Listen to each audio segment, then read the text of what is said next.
qualquer pretexto para renegá-lo. A organização criminosa esbanjava acusações falsas, mirabolantes e manipuladoras nas redes sociais e meios de comunicação. Em julho de 2022, aconteceu outra etapa da execução do plano de golpe.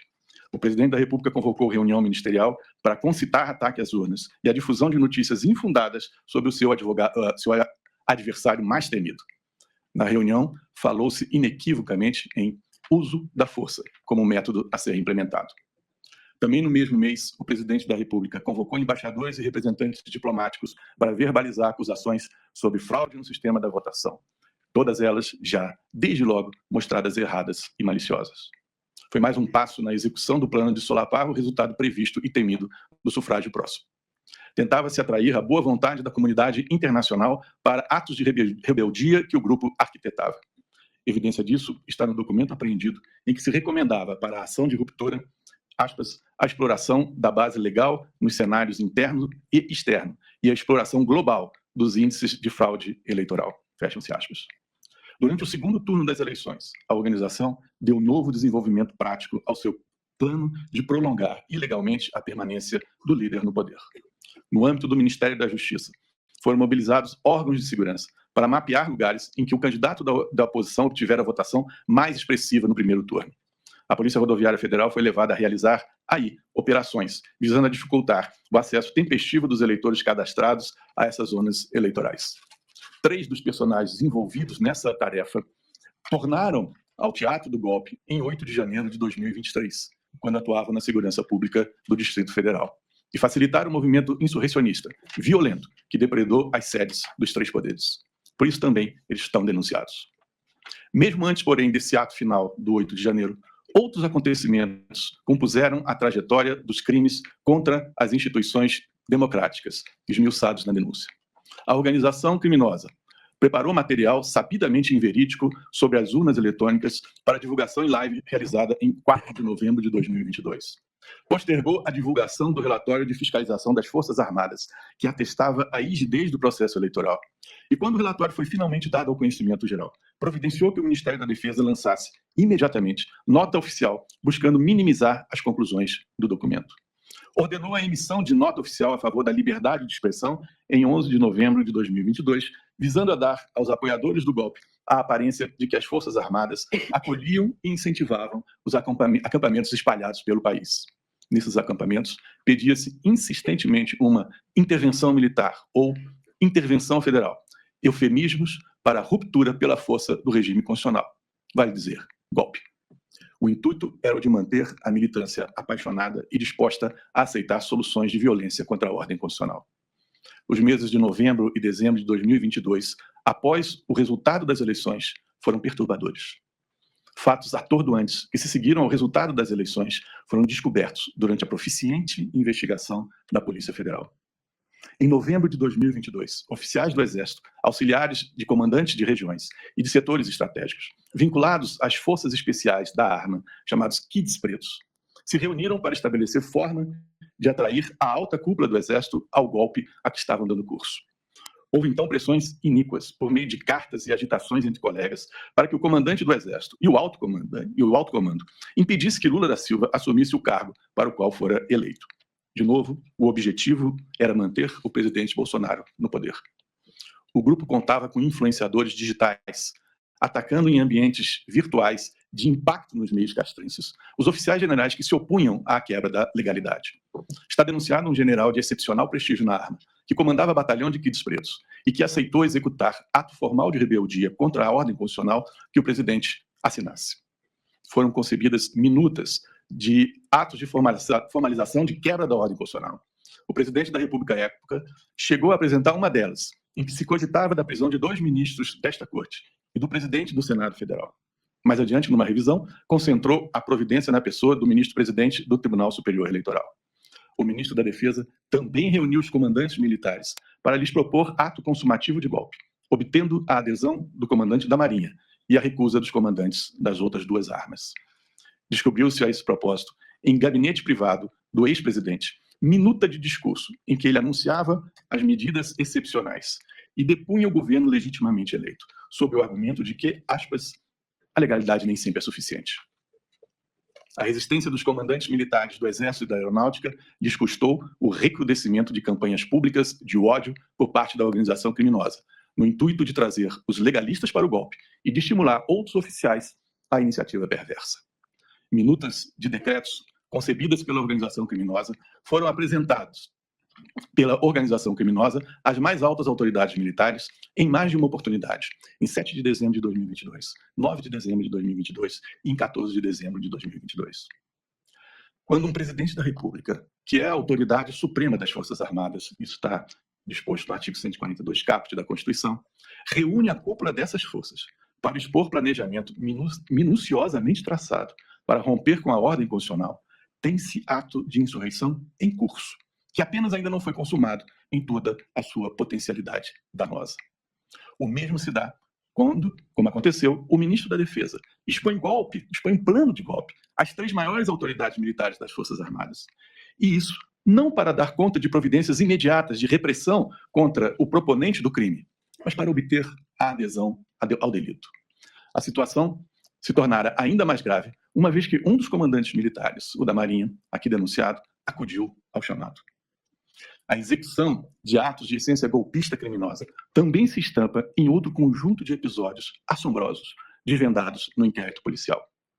As investigações revelaram a aterradora operação de execução do golpe, em que se admitia até mesmo a morte do presidente da República e do vice-presidente da República eleitos, bem como de ministro do Supremo Tribunal.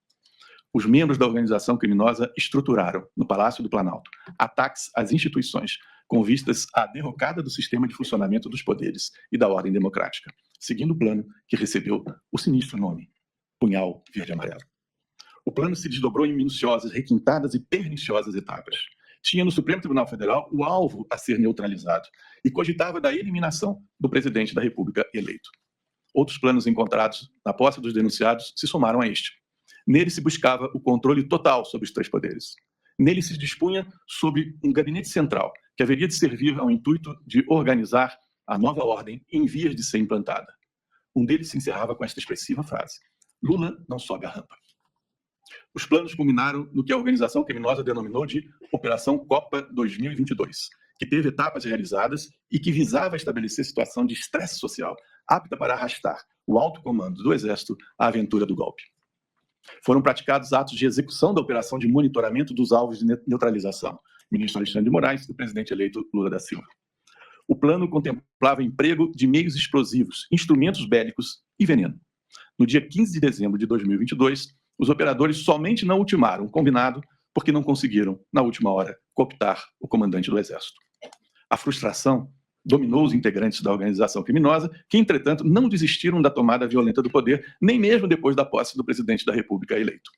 As campanhas pela intervenção militar prosseguiram com o alento e a orientação da organização.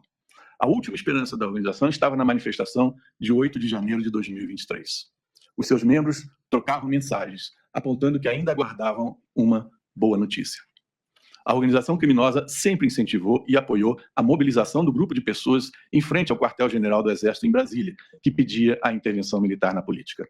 Parte desse pessoal, na fatídica jornada de 8 de janeiro, desceu toda a avenida que liga o setor militar urbano ao Congresso Nacional, acompanhados e escoltados por policiais militares do Distrito Federal. Essa multidão, de início contida à distância cautelosa da Praça dos Três Poderes, se viu pouco depois livre de todo obstáculo policial para assaltar os prédios da praça. O policiamento foi desviado do ponto de barragem. Tiveram início as invasões das sedes dos poderes da República, com destruição do patrimônio público sob palavras de ódio e selvagens conclamações à tomada do poder. O caso de invasão, destruição e brutalidades ocorridos em 8 de janeiro de 2023 têm sido analisados e julgados pelo Supremo Tribunal em diversos processos penais. O Supremo Tribunal neles discerniu a ocorrência de crimes contra a ordem democrática, afirmando reiteradas vezes a tentativa de golpe. O episódio foi fomentado e facilitado pela organização denunciada, especialmente pelos denunciados que estavam, a esta altura, na Secretaria de Segurança do Distrito Federal. A decisão dos generais, especialmente dos que comandavam regiões, e do comandante do Exército, de se manter no seu papel constitucional, foi determinante para que o golpe, por fim, tentado, posto em curso, não prosperasse. Mas crimes houve. E não somente os crimes de dano. Tanto o artigo 359-L quanto o artigo 359-M do Código Penal tipificam o atentado contra as instituições democráticas. Portanto, a tentativa, até porque, como é evidente, golpes que se consumam não geram punição dos vitoriosos, essa tentativa é fato punível, descrito em lei. Todos esses fatos estão narrados na denúncia segundo a sua ordem cronológica, com a indicação dos envolvidos e descrição suficiente da participação de cada um. Os fatos estão pormenorizados com a exposição de suas circunstâncias. Foram atendidos os requisitos do artigo 41 do Código de Processo Penal, permitindo aos acusados a compreensão do que lhes é atribuído a título de crime. Esta turma, em sintonia com tantas outras decisões da Corte, já decidiu no inquérito 4.093 que não é inepta a denúncia que, ao descrever fato certo e determinado, permite ao acusado o exercício da ampla defesa. A denúncia indicou as fontes dos elementos informativos em que se baseou. Todos os dados relevantes das investigações foram abertos ao conhecimento das defesas. Não cabe senão a elas analisar quais dos elementos coligidos na investigação, de considerável complexidade, podem lhes ser úteis. Nem houve supressão de dados em detrimento das defesas, nem tampouco cabe invocar a figura do document dumping para criticar o procedimento. Objeções suscitadas pelas defesas em torno do acordo de colaboração premiada do denunciado Mauro Cid já foram enfrentadas e repelidas nos autos da petição 11.767. As cláusulas ajustadas foram homologadas e ratificadas, com a assistência dos eminentes patronos do colaborador. O colaborador, na sua resposta preliminar escrita, pede a manutenção do pacto, o que atesta o caráter voluntário do acordo. Não há nulidade nas circunstâncias das defesas prévias dos demais denunciados não serem posteriores à do colaborador. A lei não prevê uma semelhante sequência. No caso destes autos, nem mesmo se poderia especular sobre algum prejuízo, dado o caráter genérico da defesa do colaborador, que não acrescentou fato algum aos expostos nos depoimentos a que os acusados tiveram acesso. Todos os fatos referidos pelo colaborador e utilizados na denúncia estão confirmados por outros elementos de convicção, o que afasta a perspectiva de acusação baseada exclusivamente na palavra do colaborador. A competência originária da Corte está em linha com a decisão do plenário no HC 232.627. Na súmula 704, além disso, o Supremo ensina que não viola as garantias do juiz natural, da ampla defesa e do devido processo legal a atração por continência ou conexão do processo do corréu ao foro por prerrogativa de função de um dos denunciados. O fatiamento da denúncia é também admitido por ambas as turmas do tribunal. Cito, da primeira turma, o RHC 111.211 e da segunda turma, o HC 233.325. Observo que a PET 12.100, em que a denúncia foi encartada, liga-se às mesmas investigações que deram origem a ações penais contra incitadores, financiadores e executores materiais dos atos criminosos de 8 de janeiro de 2023. As centenas de denúncias foram recebidas pelo Supremo, recusando-se às nulidades reagitadas nestes autos. Em conclusão, senhor presidente, a denúncia está em condições de ser recebida para que o processo penal tenha início e siga os seus trâmites devidos. É o que a Procuradoria-Geral da República pede agora. Muito obrigado.